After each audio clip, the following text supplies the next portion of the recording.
It's Monday, it's 10:15 and we're live in Westminster.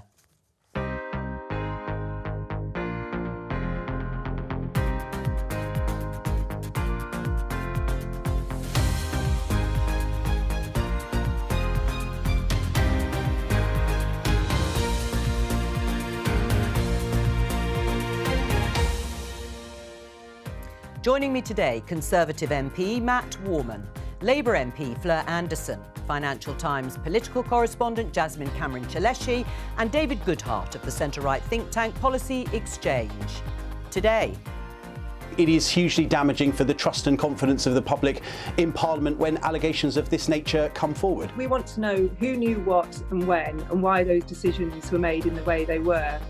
Why was Chris Pincher made Deputy Chief Whip after warnings about his behaviour? It doesn't look as though that wave has finished yet, so we would anticipate that hospital cases will rise. With COVID on the rise, is it time to put our masks back on? Fuel prices are at record highs. We'll hear from a protester whose group is trying to bring the motorways to a standstill today. And how many of these could you look after? Pop yourself in the room with 15 two-year-olds and 2 of my staff. Let's see how you get on.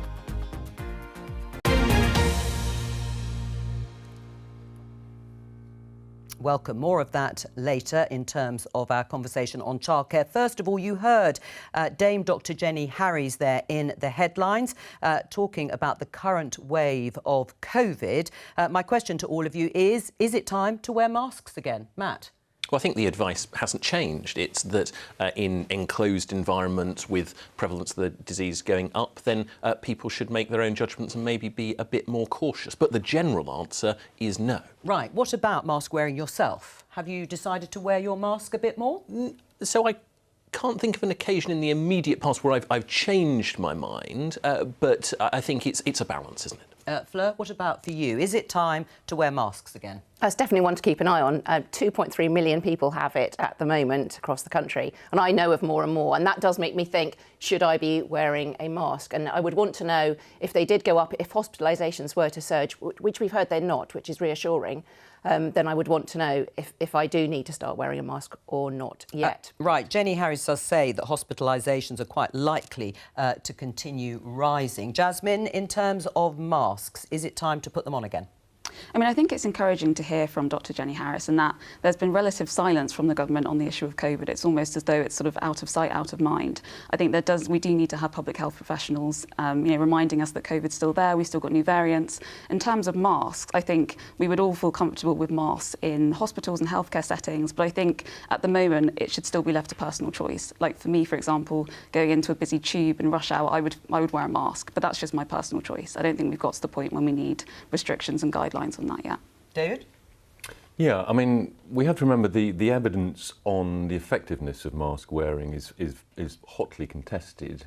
I mean, I think the main reason for not worrying too much is that, as we said earlier, the hospitals are not filling up. We're not seeing a big increase in COVID deaths. I mean, the thing that I'm worried about actually is flu. I mean, there are a lot of people saying we're in for a really bad bout of flu because we've had less of it in the last 2 or 3 years, and therefore we don't have the immunity from it.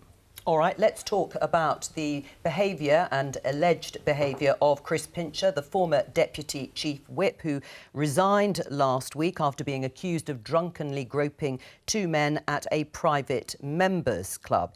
He now faces 6 new claims of inappropriate behaviour stretching back several years, which he has denied. Boris Johnson, the Prime Minister, is under mounting pressure to reveal what he knew about any allegations of inappropriate behaviour concerning Chris Pincher when he was appointed Deputy Chief Whip. Let's have a listen to the Work and Pension Secretary, Therese Coffey, answering questions on precisely this issue on Sunday Morning Show. Well, I'm saying that I've been informed this morning he did not know about specific allegations, as has been well reported. I'm still not clear. Who has told you that the Prime Minister, and who has told you with certainty the Prime Minister didn't know about the allegations? Somebody from the Number 10 Press Office. So the Number 10 Press Office says categorically that he didn't know about them? Well, as I say, I've been, as usual, one gets briefed on a wide variety of topics when you come on to a show like this today, and that's what I've been informed. But More generally, I think when people go through, get appointed as ministers, there is an element of vetting that happens. I'm not, again, aware otherwise that any specific things were raised at that time. I mean, that was a pretty uncomfortable watch, Matt Warman, from Therese Coffey answering questions, being put under the spotlight there. Would you say she was convinced about what she'd been told from the Number 10 press office? Well, Therese can speak for herself. What I would say... Well, were you convinced watching it? Well, so what I would say is what you've heard today, what you heard from Therese yesterday, is that the Prime Minister wasn't aware of those specific allegations that have come out subsequently. I take that at face value. What I would say is everyone was obviously aware of the previous time that Chris Pincher had resigned from the Whip's office, and those allegations have been proved to be unfounded. So I think people were obviously aware of that broader context. That's not the same thing as saying that rumours and allegations should preclude someone from returning to government when they have been shown not to be true. Right, the word specific allegations, and specific in this case, seems to be doing an awful lot of heavy lifting. I mean, are you saying, and your colleagues implying, that actually the Prime Minister probably was aware of more general allegations or rumour or speculation about Chris Pincher? Well, it had literally been on the front page of the Mail on Sunday. I think it's not... no, but I'm talking about much earlier in terms of past alleged behaviour by Chris Pincher at the time that he was appointed Deputy Chief Whip. Well, I think those things that were on the front page of several papers obviously predate his appointment, so of course people were aware of that. But I do come back to this point that if you have had something that has been in the air as a rumour, has been investigated, has been through the system, to then say, well, those allegations are still around, but we should ignore the result of the investigation, doesn't seem to me to be completely fair. With hindsight, would things have been done differently? I suspect they would. Now, you worked together, didn't you, with Chris Pincher between April and July 2019. What was he like to work with? So I've never seen Chris in any of the states that people have described him in, or he's described himself in, over the weekend. I've always found him to be completely professional. Now, it is clear that other people have had or claim to have had a different experience. Chris denies all of that. I've seen no evidence to the contrary myself. But I do think it's important that we let these investigations play out. Right. Well, the Labour chairwoman, Annalisa Dodds, has written to the Prime Minister seeking details of what Number 10 knew of these new claims that have now since emerged. When the Prime Minister responds, up until that point, do you think that Chris Pincher should now resign and quit as an MP?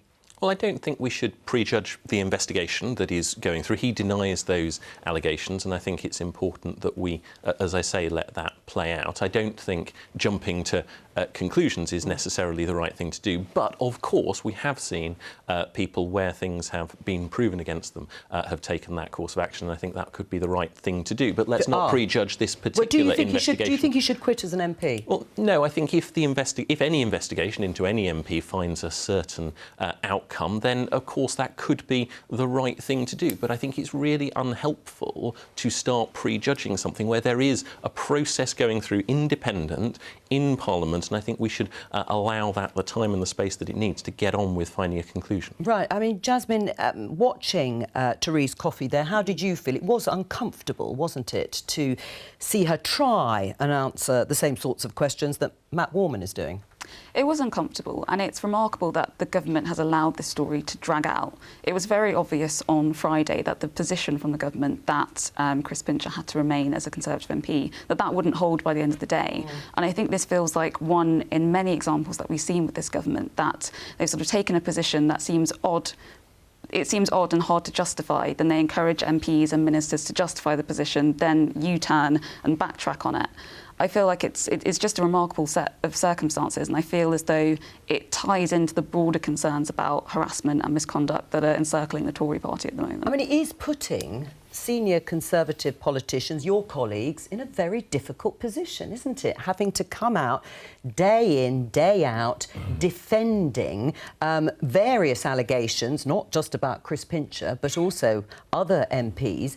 It's really difficult for them, isn't it? I don't think any of my colleagues who are in government want to be talking about these subjects. They want to be talking about the work that their individual So are they being put in a difficult position by the government and by Boris Johnson? Are doing. Well, I think what they are finding is that it is, of course, frustrating to be talking about issues that are not either their responsibility or their remit. I do think, though, it is also important that we address those issues of trust and confidence in politics, that we make sure that there is space for people to make the complaints, to come forward, because ultimately it's in all of our interest to clean this up. Right. Well, I mean, let's just show you the headline in the Daily Telegraph. Prime Minister facing cabinet backlash over Pincher. Ministers express anger at being asked to defend government over latest sleaze crisis. What's your reaction? Well, it's not a surprise, is it? No one would, as I say, no one would want to be talking about these issues. But I do think what you are seeing from government ministers is that desire, as the Prime Minister has said, to get on with the job. And this is a distraction from all of that. It doesn't help, and we should both make sure we're doing everything we can to help set an environment where it can be cleaned up, but also to talk about the other things that the government is doing as well. Fleur Anderson, you know that Chris Pincher has quit his role as Deputy Chief Whip. He has apologised. He says he's seeking some sort of professional help. Does he have to resign as an MP as well? Well, it is appalling, isn't it? And I don't know how many more Conservative MPs are going to be asked to come in and answer this without actually starting to question if Boris Johnson's got a grip on the standards of his own ministers, his own whips. And I think the delays in saying, first of all, it's OK just to resign as a whip, rather than the whip being taken off him as a Conservative MP, those show that the government and Boris Johnson hasn't got a grip on standards at all. Right. Do you think he should quit, though, Chris Pincher, as an MP, or be made to quit as an MP? I do think should be an investigation first. I think that the facts should come out, and then we should decide. If he has done this, then he should look at resigning, but that's up to him to look for. But I think along the way, what's been shown is that Boris Johnson hasn't got a grip on ethics and standards, as we've seen in so many other ways. And I'm concerned about now going back into my place of work. Is it a safe place of work to be in? Really? And, yes, I think so. This comes out again and again and again. What is it that MPs are doing in there? And we should be concerned not only as a place of work, but more importantly, who's running the country and have they got a grip and being distracted. Well, I mean, that's quite something. If you don't feel completely safe to go back into your parliamentary office, into the Palace of Westminster, is that what it's come to then? Because look, who's meant to be responsible for managing the standards within the party? It's Boris Johnson, advised by a standards minister who isn't there, a standards advisor who is no longer there, who felt they had to leave. And then it's the whips within the Conservative Party who are meant to look at how Conservative MPs manage each other. And a whip has been put in position with a questionable background. Right, but it's not just Conservative MPs, is it, Fleur? Because earlier this year, your colleague, the Labour MP Liam Byrne, was found to have bullied a former member of staff. And, you know, perhaps he should resign too as an MP. Well, that's why there should be an investigation into this, because it can't be just... But he was investigated, and that was the outcome. So are you saying that Liam Byrne should also resign as an MP if standards are to be maintained in Parliament? I'm saying there will be different outcomes from those investigations. You can't say everything will always lead to having to resign an MP. The Hartlepool previous MP was a Labour MP. He did resign over his standards failures, and that was the right thing to do. Right, but he was found to have abused his power, significant misuse of power for Liam Byrne. He was issued with a suspension, but he is still there as an MP, and you have said that Boris Johnson lacks moral authority, but people could say the same thing about Keir Starmer over that particular issue. It's up to each MP whether they resign or not. Once the whip's taken away from them, it's up to them. So the investigation does have to be carried out, because also we can't open the door to a lot of allegations that then are unfounded. There has to be a proper process. I mean, listening to all of this, David, there are the specifics, obviously, around Chris Pincher and whether Boris Johnson and the government should have moved far more quickly to have had the whip taken away from the former Deputy Chief Whip, but also just generally the state of affairs around Westminster. I mean, now Fleur Anderson is saying she doesn't really feel completely safe and comfortable going to her place of work. Yes. I have to admit, I hadn't really been following this story before today. And part of me is inclined to say it's a great big fuss about not very much. Really? Yes, in the sense that, you know, we have no allegations of any sort of serious assault. There has been no power imbalance. This is kind of, you know, one of the major issues when something like this crops up. It's it's a senior male MP and a female researcher or something like that. In this case, there is no power imbalance between the people who have been involved. So you're saying it is OK to be accused of groping people? Well, no, I mean, I think the problem is, for the Tory party, is that something like this immediately becomes an issue about Boris Johnson. What did he know? When did he know it? Because of all of the sort of question marks surrounding his own behaviour, something like this, which I think in normal times would have just been dismissed as, there are a lot of people who work in Westminster. There are 650 MPs. I think the idea that there is a huge cultural problem in Westminster is quite frankly ridiculous. I mean, if there's a cultural problem, it's in the whole country. OK, so there's, Westminster has, lots of people with big egos and big libidos. I mean, a degree of sexual incontinence, no doubt. But this applies to the whole culture. This is nothing to do just with Westminster. Fleur? This kind of attitude cannot continue. That it's OK in some circumstances. No, it's never OK for sexual harassment to take place. And so it should be called out everywhere. It should be called out across the whole country. But more than ever, more than the main place it should be called out is in Parliament, where we should be setting the highest standards. Standards have slipped so far that we say, oh, it's OK sometimes. Oh, no, we cannot accept that. Things were far worse 40 years ago in Parliament. But is it better that it's being called out?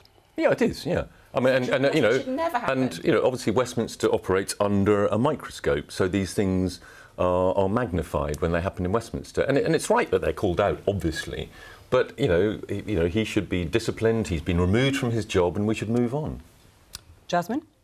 I mean, one thing I would add is that I do think the nature of Westminster and the fact that there are so many different power dynamics and it's very hierarchical, it does lend itself to a culture where people can easily abuse their power. And if you are an MP that's inclined to harass an individual, you may feel as though you are protected in certain ways. If you are an MP who has a large majority, you may feel, well, I'm not going to lose my seat, I'm pretty comfortable and no one's going to catch me. And I think in this instance, it sort of illustrates that actually if you are someone who is loyal to those to the PM, to those higher up, there is a level of protection that is afforded to you. And I would slightly disagree with that. What you were saying about this isn't really a big deal. I do think that actually this is quite significant. He was a deputy chief whip.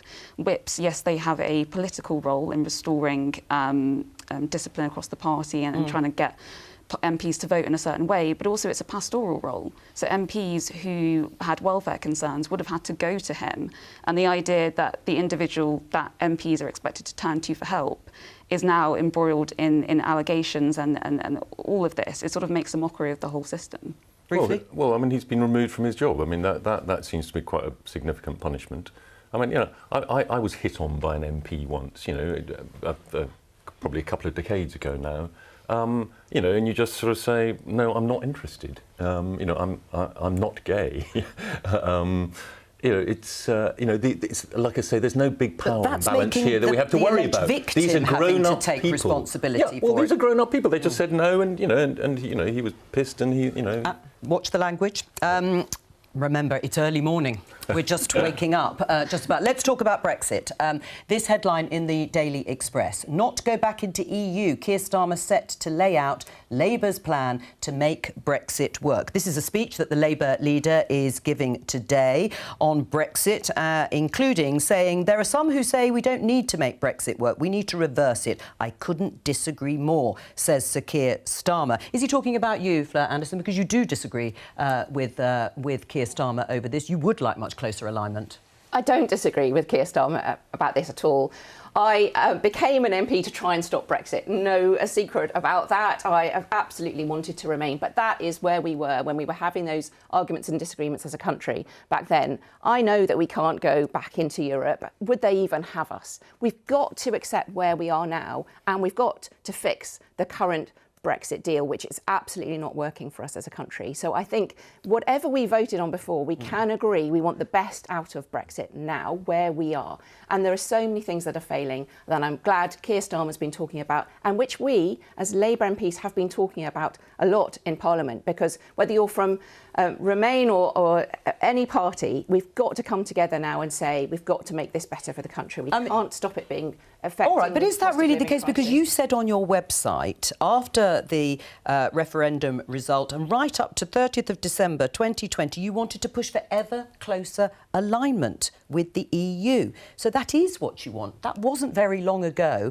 It was very much something that you felt not only when you stood in the election, but beyond.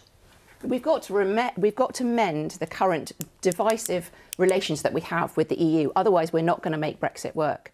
We've got to be able to have better trade deals. We've got to be able to say to our musicians, are they allowed to have their visas? To our school children, are they allowed to go on trips to Europe? And to do that, we have to have good relations with the EU. That doesn't mean that we put our structures back together. That is not going to happen. We can't keep harping on like that. So you have completely changed your mind. You disassociate with those comments about ever closer alignment. Where we are. What does ever closer alignment mean right now? Joining the customs union, going back into the single market, some sort of alignment with standards with the EU. That's not what I meant at all. And that's a battle we did have. I would love to have had that, but it's not what we're going to be saying. It's not what we can do now. I was on the Environment Bill, for example. On that bill, we had an amendment which said, actually, we've got to set our environmental standards at the level they were when we left the European Union and increase them. The government rejected that because they said, in some cases, we're going to have to go backwards from our standards. We simply can't accept those kind of decisions by the government. We've got to make the best of Brexit.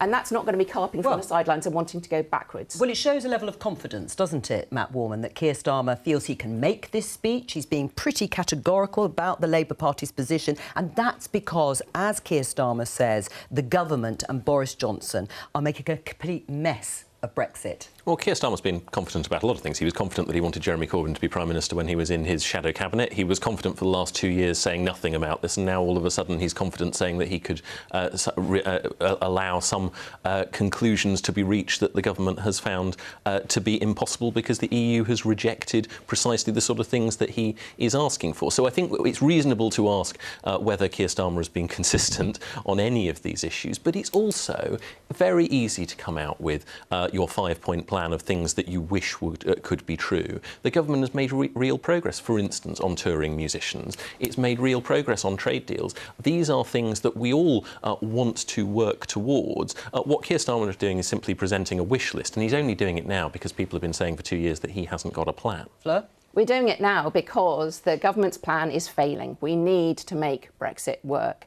It's quite clear that other economies are recovering from COVID better and faster than we are, and that's because of Brexit. It's quite clear that we have got employment gaps across the country that are affecting our airlines, affecting our supply chains. We've got to sort that out. We are asking the government to get a grip, and we are saying that we would have that grip that's needed. And will Keir Starmer get a good hearing from people? From Europe?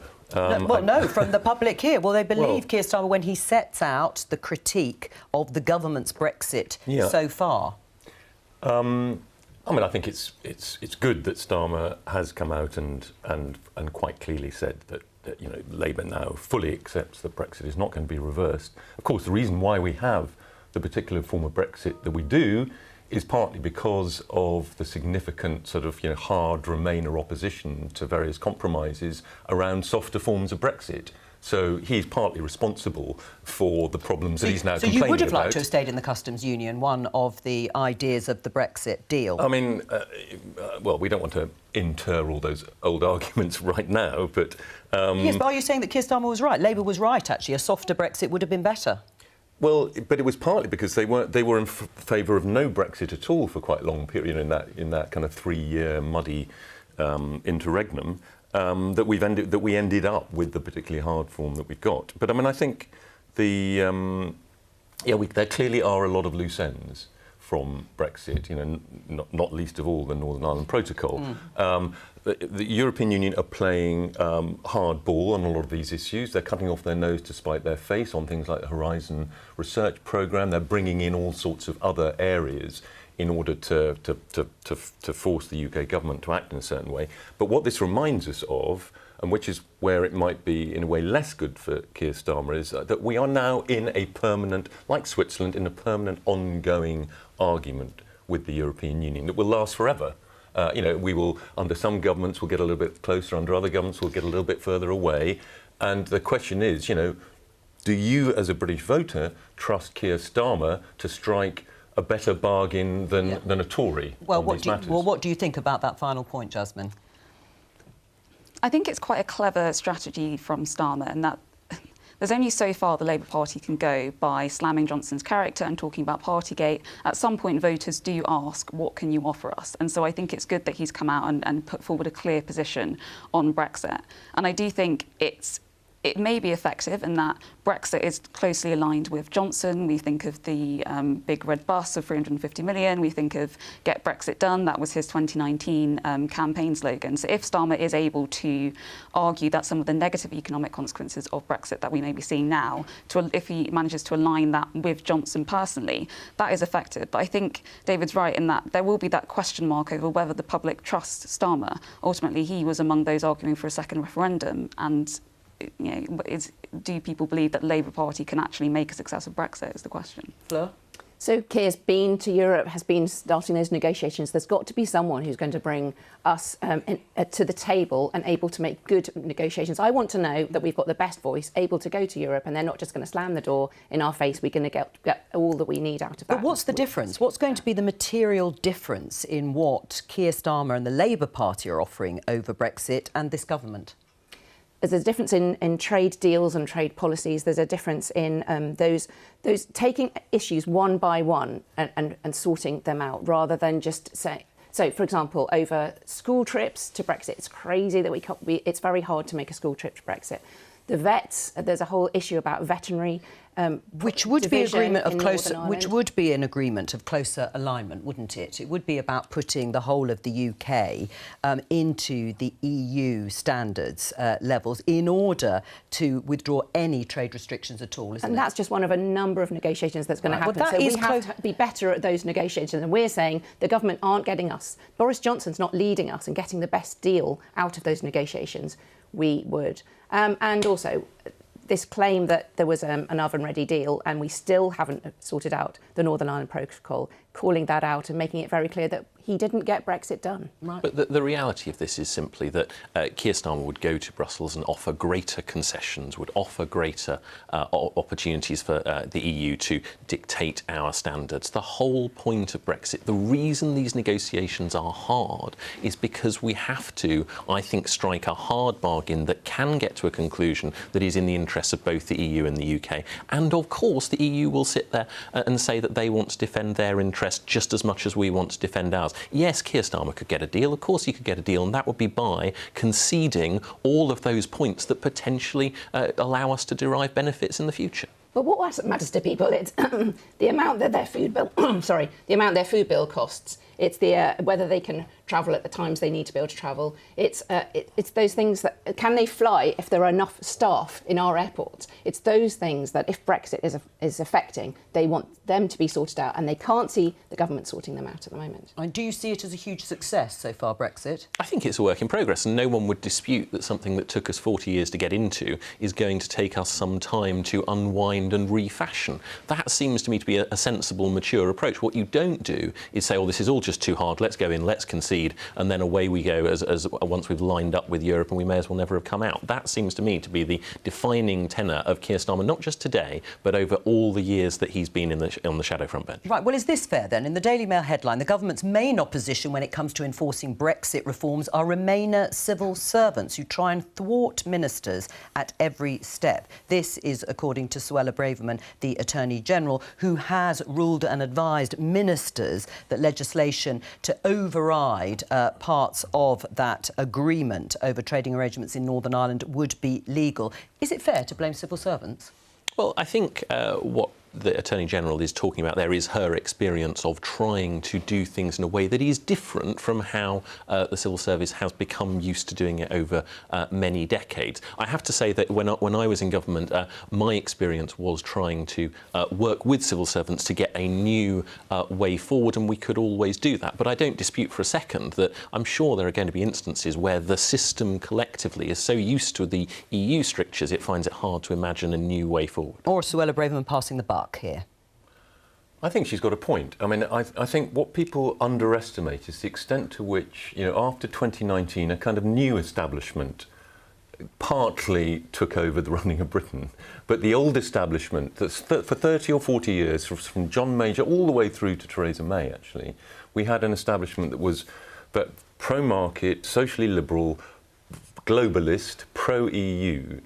The kind of Cummings-Gove 2019 new paradigm for Britain was significantly different from that in some ways, and most senior civil servants have been brought up under the old establishment, or indeed, paid up members of the old establishment. So what we've got, beneath the kind of tittle-tattle of, Boris and Pincher and all of that, is a kind of conflict between these two establishments. The new establishment that came in 2019 is actually quite weak, and it's like a sort of thin layer on top of the old establishment. So I think Braidman obviously has a point that most people have been brought up with a completely different set of priorities and expectations. Jasmine? I think I'm always a bit sceptical when government ministers come out and try to scapegoat civil servants, only because it's relatively easy to do, and civil servants don't have a way of answering back or giving their side of the story. I do think the problem that the government is having is that we had the 2019 election where the government was it was almost the Brexit election, and it's been taken over by COVID and the war in Ukraine. So the government really hasn't had the space to put forward the benefits of Brexit, to articulate its case to the public. And so it's left in this weird space where it's trying to blame others and trying to blame the EU. And actually, I think it would be more effective if ministers just said what Matt said, of actually this is going to be quite difficult and it's going to take a long time and there will be bumps in the road, but this is the direction we're going. Right, is that a level of honesty actually required? I think it is, but I think also we kind of need to make these sort of somewhat subterranean arguments a bit more overt. I mean, the previous establishment had a kind of worldview that Brexit has sort of broken in many ways, and we have much more stress on national sovereignty. We're even prepared to trade off national sovereignty against wealth to some extent. We are, we're much more in favour of controlling immigration. We're much less pro sending everybody to university. There's a kind of a whole new sort of set of priorities that have come in with the post-2019 Tory government is completely different from. I mean, this is one of the problems I think that Labour has. They don't quite know how to respond to it because they want to kind of are they sort of all Thatcherites and they're all sort of old Jacob Rees-Mogg toffs. I mean, actually, no, they're not any longer. And the Cummings-Gove paradigm has struggled to assert itself. You might see it represented most purely by the levelling up priority, which fits very well with the new Brexit demographic that the Tory party represents. All right. Let's talk about a policy then from this government, a proposal anyway. The Sun headline, child's pay. Parents could be £480 a year better off under new plans to tackle childcare costs. Now, this is a consultation on childcare ratios in part in England. Fleur, should childcare ratios in nurseries be reduced? Look, I'm really glad that the government is talking about early years, because it hasn't talked about early years enough throughout this whole crisis. And it is those youngest children who are suffering the most. I've been around all of the primary schools in Putney recently, and this is the main message from head teachers. It's those youngest children who's come in and their early years have been damaged and disrupted by COVID. So I'm glad we're talking about it, but I don't think this is the solution at all. This is not what early years providers would say is the solution. The tax system and tax break is not being taken up by many families at all. That's got to be looked at. And also, there needs to be more support for those younger children, not less. There's a crisis of retention and recruitment, and saying to early years providers, actually, you've got to do more work, not less, at a time coming out of COVID. I don't think it's going to go very well at all. So I'll see what comes out of this consultation, but I think it was entirely the wrong starting point. Instead, there needs to be more money for the early years premium. David? Yeah, no, I think this is a good move. My think tank has been doing some research on this. I mean, somewhat lower ratios are perfectly acceptable. They have them in Scotland, they have them in much of continental Europe. It's not going to damage children. Well, I mean, some children don't like daycare at all, but that's How do you know it's not going to damage children? Well, the research and the results of those other countries suggests that. What we have also seen, though, I mean, so we actually have one of the highest levels of subsidy for childcare in the entire rich country world. Right, but it's interesting because it's difficult to compare countries in terms of the sorts of provision and subsidy that is actually on offer. That's true, but we have very, very high cost and very high subsidy. We've somehow got ourselves into the worst of both worlds. And I think over-regulation or inappropriate regulation, and not just in daycare, childminders, the number of childminders has halved in the last 10 years because of the particular way that that Ofsted regulate it. And we can do things that are not going to harm children. And the other point here is that most people under 2, most people look after their own children, or grandparents look after children. We have a huge amount of informal childcare still goes on, well over half of. But despite that, a petition on the Parliament website states that increasing how many children an adult can legally be held responsible for risks increasing the danger that those young children, the most vulnerable in society, are being subjected to, Matt. This morning it's gained nearly 65,000 signatures. Do you understand people's concerns? I do understand the concerns, and you're right that it is hard to make comparisons with other systems around the world because they are different. But I do think ultimately this is a modest change. There were loud voices pushing for an even greater change in those ratios.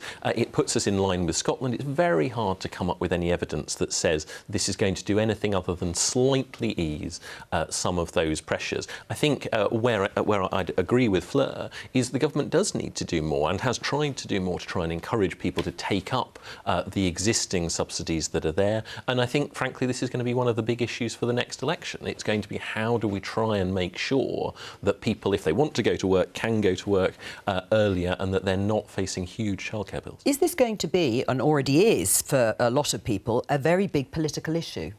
I think so. I mean, admittedly, I come from this from the perspective of an outsider and I don't have children or have childcare costs. But from what it looks like from the outside is that we do have, as David's saying, the worst of all possible worlds, in that you have, on one hand, parents saying that their childcare costs are surpassing mortgage and rent. And on the other hand, you have providers saying they've struggled in the aftermath of the pandemic. You have childcare workers who are often underpaid. And so the system doesn't seem to be working. And I think the Conservative government has cottoned on to the fact that actually this is a political issue and you can't have people not being able to afford to care for their children. It doesn't make sense. I mean, why is childcare so expensive at the moment in the UK? You've talked about high levels of subsidy, but it's obviously a fairly fragmented system. Fleur, you've said that people aren't taking up some of the tax breaks that are actually on offer. So the reality, Matt, is that if you do compare the UK to France, where childcare is heavily subsidised, very straightforwardly, it's about a third of the price that UK parents pay, and the legal ratio of adults to children is higher in France, but staff must be fully qualified, which is not necessarily the case in the UK.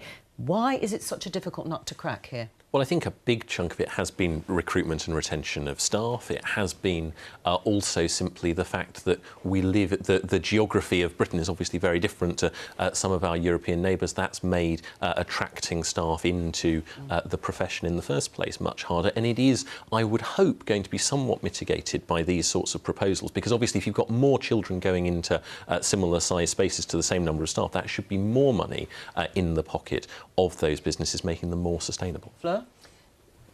Labour would quadruple, 4 times the amount for the premium payment, which would be a much simpler way of providing it as well. But also that we would stop, that hopefully that would then stop the mass closure. David talked about the closure of childminder settings, that's true, but also there's a closure of early years settings across the board. And having more provision is going to be far better for addressing the issues we've got with early years development. I mean, it's true that childcare costs are extortionate. I've got 4 children and I used to run an early years setting before I was an MP. This is a major political issue and it's a mess of a system at the moment. So a couple of little proposals here and there are not going to solve the whole system working for hard-working parents who can't afford their childcare, but also for retaining those fantastic early years teachers. What about free universal childcare? Well, I mean, I think we should be talking here about we're trying to kind of maximise human well-being, not necessarily GDP, and the two things are sometimes in conflict. So, I mean, I think we should also talk much more about making it more affordable for people to stay at home and look after their own children when they want to. And a lot of people want to, but can't. I mean, there's a DFE survey 2019 that found nearly 40% of working mothers would prefer to stay at home until their children are school age if they could afford to. I think two-thirds would prefer to work fewer hours. We tend to, I mean, there are all sorts of ways you can encourage that. You could front-end child benefit. You know, child benefit is paid for some people up to the age of 20. You know, if you front-ended it so that most people got more of it between the ages of 1 and 4, that would make it a lot easier for people to stay at home, for Jasmine, one parent. On that? On the universal...